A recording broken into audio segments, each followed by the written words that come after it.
Assalamu alaykum wa rahmatullah. Et si je te disais que beaucoup de musulmans prient, jeûnent, donnent la zakat, mais qu'Allah ne les considère pas comme de vrais croyants. Pourquoi? Parce qu'ils ont oublié une chose simple, écouter et obéir. Le Coran est clair, le croyant authentique, ce n'est pas celui qui discute les ordres d'Allah, ni celui qui remet en question chaque règle, c'est celui qui dit avec sincérité « Nous avons entendu et nous avons obéi ». Et crois-moi, si tu comprends cette attitude, ta foi, ta prière et ta relation avec Allah changeront à jamais. 1. Le premier pilier. Écouter. Écouter, tu crois peut-être que c'est simple? On entend des sons, des mots, et on pense avoir écouté. Mais en islam, écouter n'est pas une affaire d'oreille, c'est une affaire de cœur. Imagine une salle pleine de gens. Tout le monde entend le même appel à la prière qui résonne. Mais regarde bien. Certains se lèvent immédiatement, d'autres continuent leur discussion, et d'autres encore n'ont même pas réagi. La différence ne vient pas du son, mais de l'état intérieur. Écouter en tant que croyant, c'est recevoir le message d'Allah avec humilité, sans filtre, sans excuse. C'est comme si chaque mot du Coran s'adressait directement à toi, comme une lettre personnelle d'Allah à ton âme. Allah dit, quand le Coran est récité, écoutez-le attentivement et observez le silence afin que vous obteniez la miséricorde. Sourate Al-A'raf 7.204. Ce verset n'est pas une simple recommandation, c'est une formation du cœur. Allah nous dit « Ne sois pas distrait, ne laisse pas ton esprit vagabonder, arrête-toi. Écoute vraiment, écoutez avec humilité. Quand un croyant écoute, il ne cherche pas à sélectionner ce qui lui plaît. Il ne dit pas « Ce verset me convient, mais celui-là, je préfère l'ignorer. » Non. Le vrai croyant sait que chaque verset est un morceau de lumière et qu'ignorer une partie de la lumière, c'est accepter de marcher dans l'ombre. Le prophète a dit « Les cœurs rouillent comme le fer rouille quand l'eau l'atteint. » On lui demanda « Comment les polir ?» Il répondit « Par le rappel d'Allah et la récitation du Coran. » Rapporté par At-Tirmidhi. Tu vois? Écouter le Coran et la Sunna, c'est polir ton cœur. C'est enlever la rouille qui t'empêche de ressentir la proximité d'Allah. Imagine maintenant que tu es dans une mosquée. Un imam récite « Ô vous qui avez cru, préservez vos personnes et vos familles d'un feu dont le combustible sera les gens et les pierres. » Sourate At-Tahrim 66.6. Si tu écoutes avec ton oreille seulement, tu diras « Oui, c'est un verset sévère. » Mais si tu écoutes avec ton cœur, tu vois l'image, le feu, les pierres bécamées, terre brûlante, la responsabilité de protéger ta famille. Ton cœur s'agite, tu ressens un poids, mais aussi un appel à agir. Voilà ce que veut dire écouter vraiment. Exemple concret, Allah dit « Établissez la prière ». Le croyant qui écoute sincèrement ne dit pas « Inch'Allah demain » ou « Quand je serai plus stable dans ma vie, je commencerai ». Non. Il entend et son cœur répond immédiatement « Oui Seigneur, j'ai entendu et je vais obéir ». À l'inverse, celui qui n'écoute pas vraiment trouve toujours une excuse. Il dit « Je n'ai pas le temps, je suis fatigué, je prierai plus tard ». Mais plus tard n'arrive jamais. Écouter, c'est chercher le message pour soi. Un croyant ne lit pas le Coran comme une histoire ancienne. Quand Allah parle des peuples passés, il ne pense pas seulement « les gens de Pharaon étaient terribles ». Il se demande « Qu'est-ce que ce verset dit sur moi ? Suis-je en train de répéter leurs erreurs ?» Le Coran n'est pas un livre d'histoire, c'est un miroir. Chaque fois que tu écoutes, Allah t'invite à te voir toi-même à travers ses paroles. Pense à un soleil qui brille. Le Coran est ce soleil. Mais si tu fermes tes volets, la lumière ne rentre pas dans ta maison. Les versets continuent d'exister, la lumière continue de briller, mais ton cœur reste dans l'obscurité. Écouter, c'est ouvrir les volets de ton âme et laisser la lumière entrer. Voilà pourquoi écouter est le premier pilier. Avant d'agir, avant d'obéir, tu dois d'abord recevoir, accueillir, absorber. Et celui qui s'est écouté avec le cœur devient une personne transformée. Chaque rappel le touche, chaque verset l'élève, chaque parole du prophète devient une boussole dans sa vie. 3. Le deuxième pilier, obéir, écouter, c'est la première étape. Mais ce n'est pas suffisant. L'écoute qui ne mène pas à l'action, c'est comme de l'eau versée dans un récipient percé. Tout disparaît sans laisser de traces. Le vrai croyant, lui, ne s'arrête pas aux belles paroles. Dès qu'il entend un ordre d'Allah, son cœur s'ébranle et son corps répond. Allah dit « c'est clair, net, précis ». L'obéissance n'est pas une option. C'est l'essence même de la foi. Obéir, c'est passer à l'action tout de suite. Le croyant ne dit pas « oui, j'ai compris, mais plus tard ». Il sait que plus tard, c'est une ruse de Shaitan, parce que chaque plus tard éloigne ton âme un peu plus de son Seigneur. Regarde l'exemple de la prière. Quand le muezzin appelle « Hayya ala as-salah », venez à la prière. Celui qui écoute mais n'obéit pas dit « j'ai entendu mais je suis occupé ». Celui qui écoute et obéit se lève immédiatement, même si c'est au milieu de son confort. Voilà la différence entre la foi vivante et la foi endormie. L'islam, un mode de vie, pas une théorie. Beaucoup de gens traitent l'islam comme une belle philosophie. Ils admirent les versets, ils partagent des rappels inspirants, ils parlent de la sagesse du prophète, mais dans leur vie quotidienne, rien ne change. Or, l'islam n'est pas venu pour décorer les murs ou remplir les discussions. Il est venu pour transformer ton quotidien, la façon dont tu manges, travailles, traites ta famille, dépenses ton argent, et même la façon dont tu marches dans la rue. Le croyant obéit car il sait que chaque détail de sa vie peut devenir un acte d'adoration. Visualise l'obéissance. Imagine un serviteur devant un roi. Chaque fois que le roi ordonne, il exécute immédiatement, sans hésitation. Pourquoi? Parce qu'il connaît la grandeur du roi, et il sait que désobéir serait une honte. Alors maintenant réfléchis, Allah est plus grand que tout roi, plus digne d'obéissance que tout chef. Comment pourrais-tu dire « Oui Seigneur, j'ai entendu », mais continuer à agir comme si tu n'avais rien entendu? Obéir, c'est reconnaître qu'Allah est réellement ton maître, et que toi, tu es son serviteur. Exemple pratique. Quand tu entends « Allah aime ceux qui se repentent », obéir, ce n'est pas dire « c'est beau ». C'est immédiatement tourner ton cœur vers Allah et demander pardon. Quand tu lis « ne soyez pas injustes dans vos transactions », obéir, ce n'est pas hocher la tête.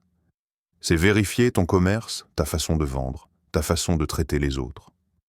Quand tu sais que le prophète a dit « sourire à ton frère est une aumône », obéir, c'est appliquer ça dans ta journée, même si tu es fatigué ou préoccupé.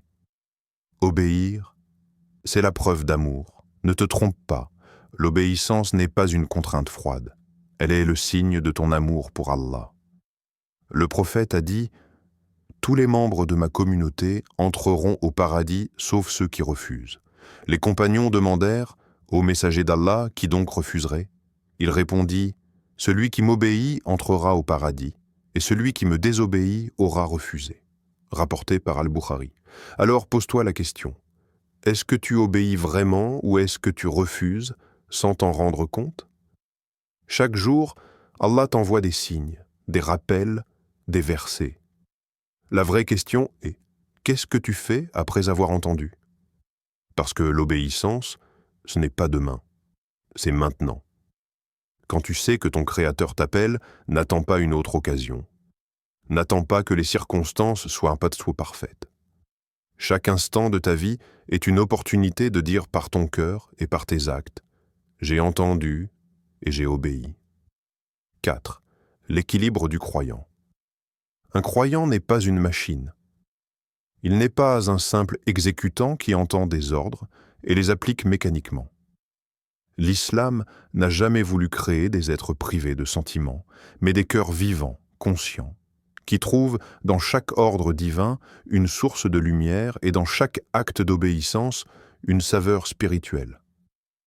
Le croyant écoute avec foi, mais il obéit avec amour, et c'est là que réside l'équilibre entre la crainte respectueuse d'Allah et l'amour ardent pour lui. L'obéissance qui vient du cœur, il existe deux manières d'obéir. Obéir par contrainte, comme quelqu'un qui suit une loi de peur d'être puni, ou obéir par amour, comme un enfant qui répond à son père, non pas seulement parce qu'il le craint, mais parce qu'il l'aime et qu'il veut lui plaire. Le croyant n'obéit pas à Allah comme un prisonnier obéit à son geôlier. Il obéit comme un serviteur obéit à son maître bienveillant, celui qui l'a créé, nourri, protégé et comblé de bienfaits. Le prophète disait dans ses invocations « Ô Allah, aide-moi à t'évoquer, à te remercier et à t'adorer de la meilleure manière. » Rapporté par Abu Daoud et An-Nasaki. Ce hadith révèle que l'adoration et l'obéissance ne sont pas seulement des obligations, mais aussi un honneur, une gratitude, un privilège, transformer les ordres en douceur spirituelle. Quand Allah dit « priez », le croyant ne voit pas une contrainte. Il voit une porte pour se tenir devant son Seigneur, déposer ses peines, ses craintes, ses espoirs. Quand Allah dit « jeûner », il ne voit pas une privation. Il voit une occasion de purifier son âme, de libérer son cœur des passions et de goûter à la proximité d'Allah. Quand Allah dit « donner la zakat », il ne voit pas une perte. Il voit une bénédiction dans ses biens, une purification de son cœur contre l'avarice et une clé pour soutenir les nécessiteux. Voilà l'équilibre. Derrière chaque règle, il perçoit une sagesse, une miséricorde, une occasion de grandir spirituellement. L'amour et la crainte, deux ailes du croyant. Les savants disent « Le croyant avance vers Allah avec deux ailes, l'amour et la crainte. La crainte garde le croyant éloigné du péché. Il sait qu'Allah le voit, qu'il lui demandera des comptes. Cette conscience l'empêche de se rebeller. L'amour, lui, donne de la douceur à l'obéissance. Il ne dit pas « je dois le faire ». Il dit « je veux le faire car mon Seigneur le mérite et mon cœur se repose dans sa voie ». Sans crainte, l'homme tombe dans l'insouciance. Sans amour, il tombe dans une obéissance froide, mécanique, sans saveur. Mais avec les deux réunis, il avance droit, équilibré, stable. Exemple vivant, la prière du prophète Aïcha, qu'Allah l'agrée, a rapporté que le prophète priait parfois si longtemps dans la nuit que ses pieds gonflaient. Elle lui dit « Ô messager d'Allah, pourquoi fais-tu cela alors qu'Allah t'a pardonné tes péchés passés et futurs ?» Et il répondit « Ne serais-je pas un serviteur reconnaissant ?» Rapporté par Al-Bukhari et Muslim. Voilà l'exemple parfait. Il n'obéissait pas parce qu'il y était forcé. Il obéissait par amour, par gratitude, parce que son cœur trouvait sa paix dans la soumission à Allah. Obéir avec amour, c'est goûter à la douceur de la foi. Le prophète a dit « Il y a trois choses qui, si elles se trouvent chez une personne, lui feront goûter à la douceur de la foi. Qu'Allah et son messager soient plus aimés de lui que toute autre chose. Qu'il aime une personne seulement pour Allah, et qu'il déteste retourner à la mécréance comme il détesterait être jeté dans le feu. » Rapporté par Al-Bukhari et Muslim. Tu vois ? La foi n'est pas seulement une série d'ordres et d'interdits. Elle a une saveur, une douceur. Et cette douceur ne s'obtient que lorsque ton écoute et ton obéissance sont animées par l'amour d'Allah. Le croyant équilibré ne dit pas « j'obéis parce que je dois ». Il dit « j'obéis parce qu'Allah le mérite, et mon âme se repose dans sa volonté ». Et c'est cet équilibre qui transforme chaque règle en une lumière, chaque acte en une adoration, et chaque instant de vie en un pas vers le paradis. 5. Le danger de l'attitude opposée. Le Coran ne décrit pas seulement le chemin des croyants. Il décrit aussi celui de ceux qui entendent mais n'agissent en les pas. Et ce tableau est effrayant. Allah dit, et ils dirent, nous avons entendu, mais ils n'écoutaient pas réellement. Sourate Al-Anfal, 8-20 et 1. Ces gens ne sont pas ignorants. Non. Ils connaissent les versets, ils entendent les rappels, ils sont présents aux prêches du vendredi. Mais leur cœur n'obéit pas. Leur attitude ressemble à celle d'un homme qui voit le feu devant lui, mais continue d'avancer comme si de rien n'était. L'hypocrisie. Écouter sans obéir, Le Coran appelle ces personnes les hypocrites. Ils disent « Nous avons entendu », mais leur vie prouve le contraire. Allah dit « Parmi eux, il y a des gens qui t'écoutent. Mais à peine sortis de chez toi, ils disent à ceux qui ont reçu la science « Qu'a-t-il dit à l'instant ?» Ceux-là sont ceux dont Allah a scellé les cœurs, et ils suivent leur passion. Sourate Muhammad 47, 16. Imagine. Ils entendent directement le prophète, la voix la plus pure qui ait jamais parlé, et malgré cela, rien ne change en eux. Pourquoi? Parce que leur cœur est fermé? Ils entendent avec leurs oreilles, mais leur âme est sourde. Le danger du cœur qui s'endurcit. Chaque fois que tu entends un rappel mais que tu n'agis pas, ton cœur prend un voile. Et plus tu repousses l'obéissance, plus ces voiles s'accumulent. Le prophète a dit « Quand le serviteur commet un péché, un point noir apparaît sur son cœur. S'il se repent, son cœur est purifié. Mais s'il persiste, les points noirs augmentent jusqu'à couvrir son cœur.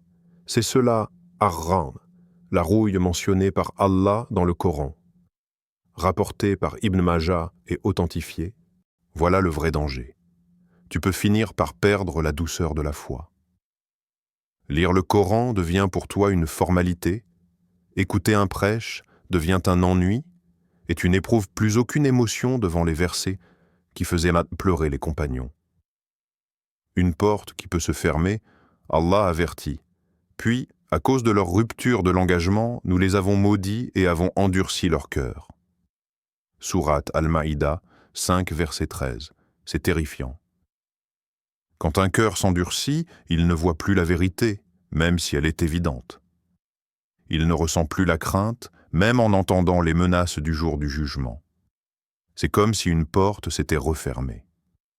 Une comparaison frappante, Allah compare ces gens à des animaux. Ce sont comme des bestiaux, ou même plus égarés encore. Voilà ceux qui sont les insouciants. Sourate Al-Araf, 7, 179. Pourquoi? Parce qu'un animal agit selon son instinct, mais l'homme a reçu une raison, une révélation, une guidance.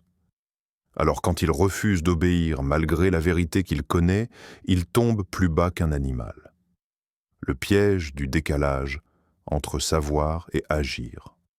Le plus grand danger, c'est ce décalage entre ce que tu sais et ce que tu fais. Plus tu connais, plus ta responsabilité est lourde. Le prophète a dit « Le plus sévèrement châtié, le jour du jugement, sera un savant qu'Allah n'a pas fait profiter de sa science. » Rapporté par At-Tabarani.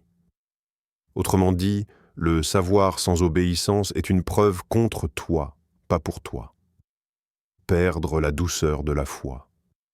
Tu te rappelles cette sensation que tu as parfois en prière, ce frisson en entendant un verset, cette larme que tu retiens quand tu invoques Allah?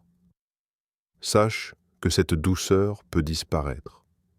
Si tu continues à écouter sans obéir, ton cœur s'endurcit, et ce qui était autrefois une lumière devient pour toi une habitude vide. C'est ça, la véritable perte. Pas seulement le péché en lui-même, mais la mort lente du cœur. Le Coran, les hadiths, les rappels, tout cela est une miséricorde d'Allah. Mais si tu continues à dire « j'ai entendu » sans mettre en pratique, tu risques de te retrouver parmi ceux qu'Allah a comparés à des sourds, des aveugles, des cœurs scellés, et à ce moment-là, tu n'entendras plus la vérité, même si elle crie devant toi. Voilà la marque du vrai croyant. Écouter avec humilité et obéir avec amour. Pas demain, pas quand tu seras prêt, mais maintenant. Parce que chaque pas d'obéissance rapproche ton cœur d'Allah et chaque retard l'éloigne. Alors, dis-moi en commentaire, quelle est la parole d'Allah ou du prophète que tu veux appliquer dès aujourd'hui? Et si tu veux plus de rappels qui transforment ta foi, abonne-toi à Nour Vision et partage cette vidéo pour répandre la lumière. Car le rappel profite aux croyants. Et ensemble, nous avançons vers Allah.